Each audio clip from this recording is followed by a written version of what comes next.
Matt, 7 ans, n'a pas hésité à défendre sa mère, Heather, lorsqu'un serveur s'est montré grossier à son égard. Le lendemain, le monde d'Heather s'est écroulé lorsque Matt a disparu. Son seul indice était une note effrayante dans la chambre de Matt, qui contenait une menace d'enseigner les bonnes manières aux garçons. Si est incroyable.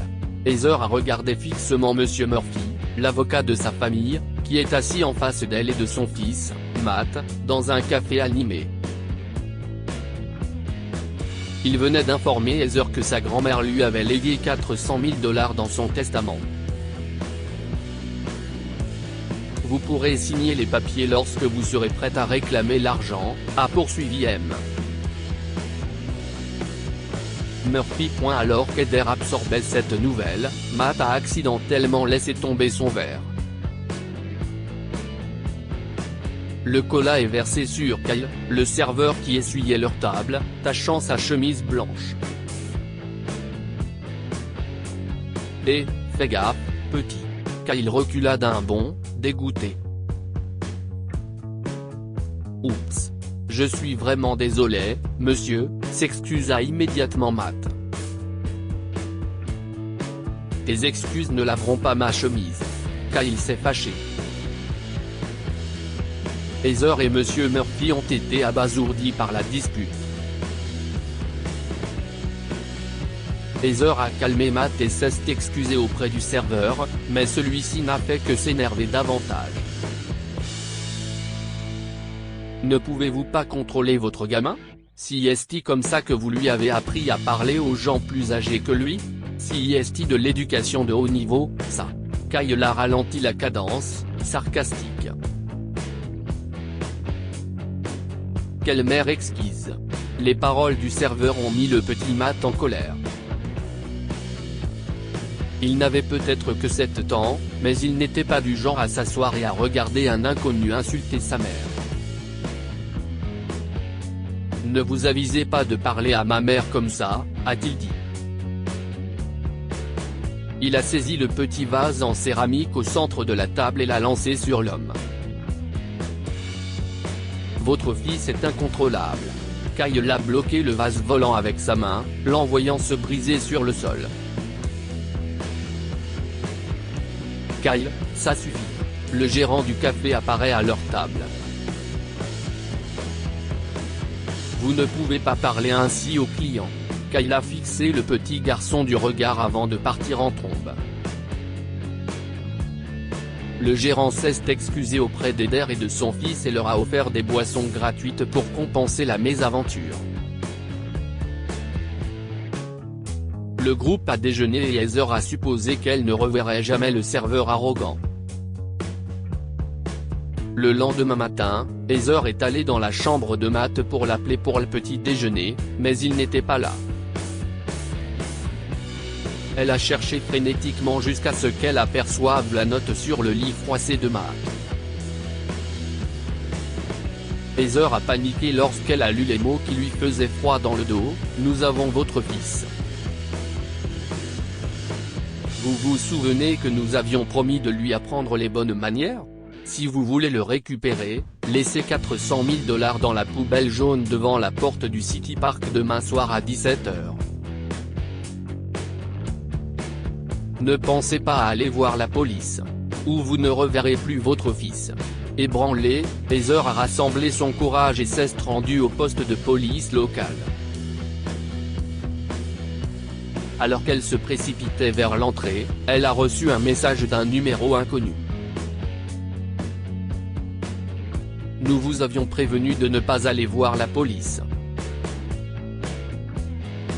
Si est votre dernière chance. Une erreur de plus, et vous pouvez dire bye bye à Matt. Les yeux d'Heather passaient d'une personne à l'autre, mais elle n'arrivait pas à savoir qui l'observait. Heather a couru jusqu'à sa voiture. Elle a essayé d'appeler le numéro, mais ni les appels ni les messages n'ont abouti. Désireuse de retrouver Matt, elle a décidé de confronter le serveur et s'est immédiatement rendue au café. Le directeur l'a informé que Kyle a été licencié pour son comportement grossier de la veille. Heather l'a convaincu de lui donner l'adresse de Kyle en insistant sur le fait qu'elle voulait s'excuser auprès du serveur. Une demi-heure plus tard, alors qu'elle s'approchait de la maison du serveur, un sentiment de terreur l'envahit. Des gravats recouvraient le porche d'entrée et le jardin n'était pas entretenu. Heather frappa à la porte, mais il n'y eut pas de réponse. Heather essaya alors d'ouvrir la porte avec la poignée. Et à sa grande surprise, elle s'est ouverte. Prenant son courage à deux mains, Heather entra dans la maison de Kyle. Une sensation étrange s'empara de ses nerfs lorsqu'Heather aperçut un vase en céramique brisé sur le seuil de la porte. Rassemblant ses espoirs de trouver un indice, n'importe quel indice, sur l'endroit où se trouvait son fils, Heather a frappé à la porte du voisin. Quelques instants plus tard, Doris, la voisine la plus âgée de Kyle, a ouvert. « Bonjour, désolé de vous déranger. Je me demandais juste. Est-ce que vous connaissez l'homme qui habite là, Kyle ?» Heather a désigné la maison de Kyle. « Je voulais le voir. Mais il n'est pas chez lui. Savez-vous où il est ? Il est parti tôt ce matin, ma chère, » a raconté Doris. C'était étrange. Je pense que Kyle était ivre parce que l'homme qui l'accompagnait a dû pratiquement le soulever pour le faire monter dans sa voiture. Et puis ils sont partis. Heather se méfiait. Vous souvenez-vous de l'apparence de cet homme ? Ou de quoi que ce soit à propos de la voiture ? Doris réfléchit un moment. Non, ma chère. Je ne pouvais pas le voir clairement parce qu'il faisait encore nuit. La voiture était un gros SUV noir. Les paroles de la voisine la plus âgée se répétaient dans l'esprit de Heather, mais rien n'avait de sens pour elle. Le temps passant, Heather a renoncé à jouer les détectives. Elle s'est rendue au cabinet de son avocat. Je veux réclamer mon héritage, M. Murphy, a-t-elle dit en entrant dans son bureau. Et je veux que l'argent soit transféré sur mon compte immédiatement. Oh, qu'est-ce ce qui s'est passé ? Heather s'inquiéta en voyant une échymose à la commissure des lèvres de l'avocat. Des voyous ont essayé de m'agresser, mais je me suis échappé, a dit M. Murphy.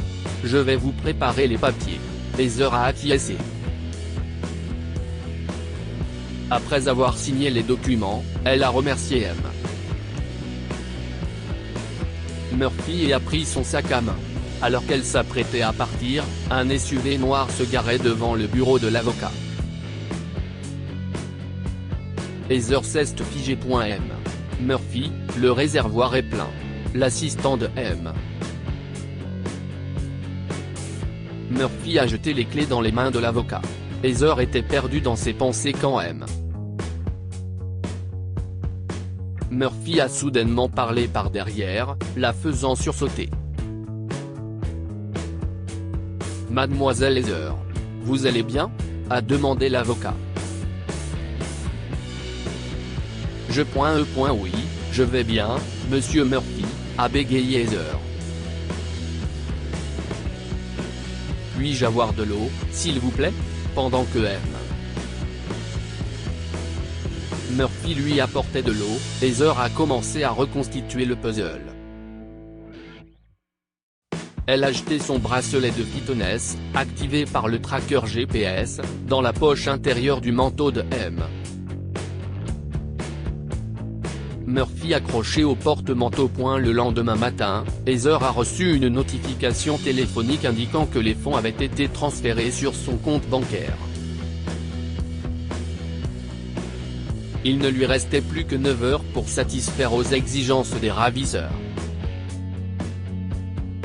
Heather est arrivée au City Park ce soir-là et a jeté le sac de sport contenant les 400 000 $ dans la seule poubelle jaune à l'entrée. Heather s'est précipitée vers sa voiture. Après avoir parcouru une courte distance, elle a consulté son application de suivi GPS. À sa grande surprise, Monsieur Murphy se dirigeait vers l'entrée du parc municipal. Heather a fait demi-tour lorsqu'elle a aperçu la voiture de M. Murphy s'éloignant du parc, elle l'a discrètement suivi. Il l'a conduite sur une route déserte à travers les bois. Lorsqu'il a soudainement tourné sur une route isolée s'enfonçant dans la forêt, Heather a été obligée de continuer à pied. Elle finit par arriver devant une cabane abandonnée. Heather s'approcha de la cabane et jeta un coup d'œil à travers les vitres brisées, balayant les coins sombres de ses yeux désespérés. Elle se faufila à l'intérieur. Des frissons froids lui parcoururent l'équine lorsqu'elle réalisa qu'elle n'était pas seule. « Vous cherchez quelqu'un ?» Une voix froide et menaçante, qui lui semblait trop familière, s'éleva de l'arrière. Avant qu'Heather ne puisse s'échapper, elle reçut un coup violent à la tête et s'effondra. La tête de Heather lui a fait mal et elle a ouvert lentement les yeux. La première chose qu'elle a vue était Matt et Kyle attachés à un pilier de bois en face d'elle. « Matt ? Oh mon Dieu ! Tu vas bien ?» Elle cria et essaya d'atteindre son fils, mais elle était menottée à une chaise. « Quelle idiote vous êtes, Heather !» Monsieur Murphy est apparu dans la cave, un pistolet à la main et un sourire sinistre sur le visage. L'avocat a pointé son pistolet sur Heather. « L'argent contenu dans ce sac est faux », s'écria Heather. Quoi ? Les yeux de Monsieur Murphy s'écarquillaient sous le choc. Il a vérifié le sac de sport et s'est rendu compte qu'Heather l'a effectivement trompé avec des faux billets. Où est l'argent ? Le destin de votre fils est entre mes mains maintenant. Monsieur Murphy s'est approché d'un Matt terrifié et l'a détaché. Vous allez payer le prix pour m'avoir trahi. Ayez pitié. Ce n'est qu'un enfant. S'il vous plaît, s'écria Heather. L'argent est à la banque. J'ai tout déposé avant d'aller au parc. Vous allez signer une procuration m'accordant la garde exclusive de l'argent de votre héritage. Monsieur Murphy a regardé Heather d'un air sombre. J'emmène votre fils avec moi pour aller chercher les papiers, alors ne faites rien qui puisse me pousser à faire quelque chose de méchant à votre petit garçon. Et, vous avez une épingle à cheveux ? A demandé Kyle une fois que M. Murphy est parti avec Matt. Oui, j'en ai une, a répondu Heather. Essayez de vous rapprocher pour que je puisse l'attraper. J'ai un plan, lui a dit Kyle. Heather commença à se traîner avec la chaise vers Kyle. Elle n'avait pas d'autre choix que de faire confiance à l'étranger. Vous pensiez que j'étais le méchant, n'est-ce pas ? A dit Kyle entre-temps. D'une certaine manière, vous aviez raison. J'avais l'habitude de crocheter des serrures avant de devenir serveur. Quand j'ai eu cette crise avec votre enfant, j'étais déjà en train de passer la pire journée de ma vie. Jusqu'à cette situation, bien sûr. Quoi qu'il en soit, j'ai un plan. Regardez de l'autre côté et essayez de rester tranquille. Kyle saisit l'épingle à cheveux de Heather avec sa bouche. Après une tentative épuisante, il les libère tous les deux. Ils se regardèrent l'un l'autre, et la réalité de la situation s'imposa. Il pouvait maintenant s'échapper, mais Monsieur Murphy tenait toujours Matt en captivité. Il devait rester en arrière et s'attaquer directement au kidnappeur.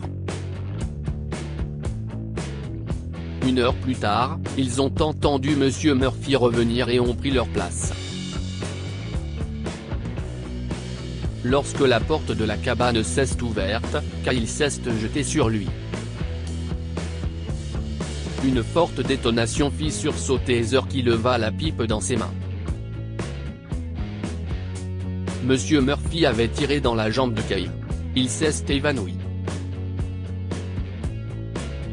Dépêchez-vous. Nous devons partir, a crié Kyle. Heather a déchiré son écharpe, l'a attachée sur la blessure de Kyle pour arrêter le saignement, puis s'est tournée vers elle.